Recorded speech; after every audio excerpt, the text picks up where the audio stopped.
We have so much freedom more than ever before. But it's not freedom to be free from practicing religion, but rather freedom to practice religion. This is a first-hand report from Rabbi Mordechai Hansen, who began in 1935 in the former Soviet Union, where he was arrested because he was teaching Judaism. And he was trying to preserve Judaism, and that was considered counter-revolutionary. And therefore he was arrested and sentenced. He totally served 21 years in prison, in the gulags, and in hard labor camps. In 1956, when he came out, he would always reflect upon one specific Hanukkah miracle that he remembers and relives every year in Hanukkah. I want to share that with you because when I read this story, it taught me so much that really encouraged me in an incredible way. And I hope when you hear the story, you too will be inspired as I was. And he tells that he was in Siberia working with 18 other Jewish young men who was also sent to the various gulags, and now they were in Siberia. It was, as Hanukkah was approaching, they called for a meeting, and they said, let's try to find a way to celebrate Hanukkah this year. So one gentleman said, I'm going to start collecting margarine, that eventually we could use that as the oil. And another one said, well, I have some garments, some issued from the prison issue garments that I could use. I could get some threads we could use as wicks. Another one says I could procure some cups, and we're going to make this happen. They were all excited that under these horrible conditions, they're going to have a moment to be able to celebrate Hanukkah. Everyone did their task, and it came to the first evening of Hanukkah.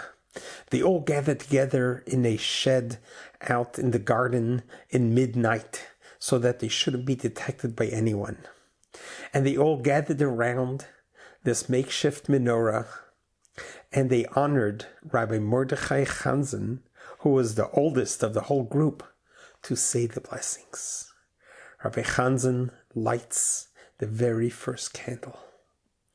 Everyone is looking at him and listening to the blessings that he is saying on the first night of Hanukkah, thanking God for the commandment in observing kindling the Hanukkah menorah, thanking God for the miracles that happened those days and in this time, and thanking God for being alive and arriving at this day. You could only imagine the tears rolling down his cheeks as he's saying these blessings. And he lights the very first candle. The group are all gazing at this yellow, beautiful candle. And each one of them are reminiscing what Hanukkah was like at home. Each one of them had a moment, a respite from the hard labor and the bitter cold Siberia, torturous weather. And they were all huddled together, observing the beautiful gift of Hanukkah. And as they are singing the Hanukkah songs, when suddenly the door bursts open and guards march in, and they see what's happening, and they immediately get all 19 Jews together, very brutally tie their hands, hold them out, and brought them back to the main camp. And then they brought them into a small room, waiting for the judge to come, that they are going to be put on trial immediately. The judge arrives, and the very first one that they call is Rabbi Mordechai Hansen. as he's the oldest from the group. He's considered the leader of the group. And he stands in front of the judge. And the prosecutor says that they all committed treason and the punishment is death. And the judge says, what did they do? He says, they lit a candle to signal to the enemies, to show them where they are. And that is treason and punishment by death. When Mordechai heard that, chills trembled through his spine.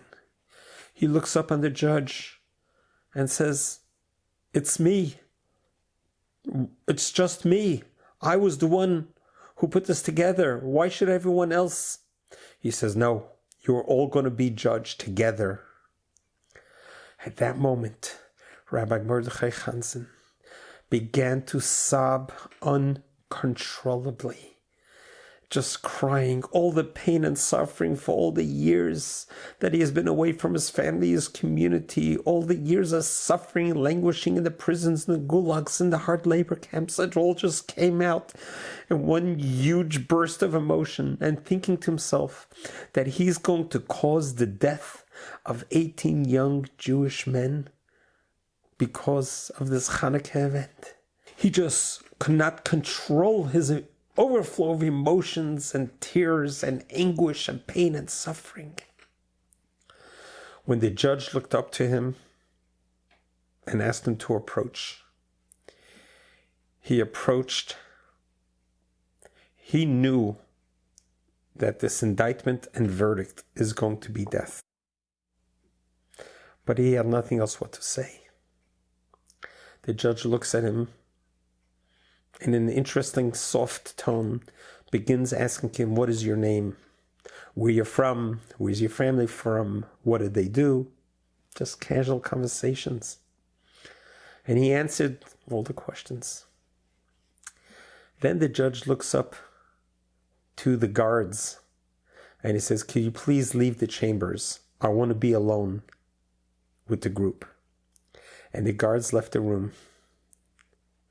And the judge looks at Rabbi Mordechai and says, so what say you? Please tell me what's on your mind. And Mordechai tells him the truth. We are a group of young Jewish men. And last night was the first night of Hanukkah. And we wanted to light a candle for Hanukkah. That's all we did. We know it's against camp regulations, but we wanted to have a chance to light a Hanukkah candle. The judge stands up and repeats, you lit a Hanukkah candle? You lit a Hanukkah candle, repeats again and again. And he looks at Mordechai and he says, you know what? You lit a Hanukkah candle? I'm going to show you how you properly light a Hanukkah candle. And he took out a lamp, he lit the lamp, and he took the indictments of all 19 Jewish young men who are to be sentenced to death. He took the first indictment and he put it in the lamp so it should burn. And the first indictment paper went up in an orange flame, turned into ashes in no time. He says, this is how you light a Hanukkah candle. Then he takes the next paper and the next one, and all 19 papers the judge burnt into ashes and opened up the window and let the ashes fly away in the Siberian freezing weather. The judge calls in the guards, hits the buzzer, the guards come in, and the judge looks at the guards. He says, take these 18 away from here. Just keep them separated from each other. It's not even worth wasting a bullet on them. Just take them back and keep them separated from each other. And when the guards left, the judge looks at Rabbi Mordechai and he says, I too, I am a Jew. I beg you, please see to it that there'll be a future of Judaism. Please see to it that there will be generations who will continue keeping the candle of Hanukkah lit forever. And with that, he let Rabbi Mordechai leave. Upon the death of Stalin in 1956, thousands and thousands of prisoners were let free, and eventually Rabbi Hansen was able to go back to Moscow, where he served with the chief rabbi for a while. Then he moved to Israel and got reunited with his brother. This story has been told over again and again on Hanukkah to remind us the commitment of prisoners under the worst of conditions to still keep the flame of Hanukkah alive, to keep the flame of Judaism alive. Let's fast forward to our generation, where we have been living in an unprecedented freedom than ever. How much effort do we make to preserve our Judaism? How much effort are we making to preserve the candle of Hanukkah, the flame of Hanukkah? It's just so moving to us to learn the lessons of the past, how much they sacrificed and everything they have gone through just so that we can be here today. So perhaps this story, as it moved me, can move you as well, to realize we're living in the best of times. We have so much freedom more than ever before, but it's not freedom to be free from practicing religion, but rather freedom to practice religion. So let's cherish our heritage. Let's do whatever we can to preserve our heritage under these amazing conditions that we're in. And by us kindling a candle would be a little bit of light that will push away a lot of darkness, so that we can learn the lessons of yore to help us know how to be in the future. God bless you. God loves you.